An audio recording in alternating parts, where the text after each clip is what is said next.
లీల. వాడెవడో నోళ్లు కొట్టి ఊళ్ళు వెళ్తుంటే అది నాలేలా, ఇంకోటెవడో దొంగ నోట్లు వచ్చి పెడితే అది నాలేలా. ఆ మధ్య వినాయకరావు కనకారావు వచ్చి నన్ను ఓట్లు వేయించమని అడగడం, నువ్వు వెంటనే రికమెండేషన్ చేసేస్తూ ధూపం పెట్టి దీపం తిప్పేయడు. అసలు ఏ పురాణంలోనైనా శివుడు ఓట్లు వేయించినట్టు రాసిందా?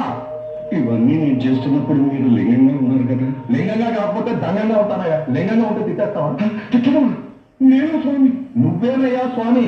నీకు కళ్ళు మూసుకుపోయాయా, నోరు పడిపోయిందా, చెవుల్లో చెట్లు వచ్చాయా, నీ ముక్కు చప్పిడి ముక్క. ఎంత మాట ఈ ముక్కు సంగతి నేను ఎత్తలేదు స్వామి. మిగతావన్నీ అన్నట్టే కదయ్యా. అది తిట్టుగా స్వామి, నాగతాట్లు. పాడు పనులు చేసేవాళ్ళు అష్టైశ్వర్యాలతో తొలతూగుతున్నారు. 30 ఏళ్ళుగా మీ పూజలు చేస్తున్నారు. నా పాటలన్నీ అలాగే ఉన్నాయి.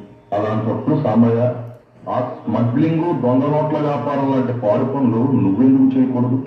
శివ శివ శివ శివ, ఆ పనులు చేస్తే నరకానికి పోతా ఉన్నది సాంబయ్య.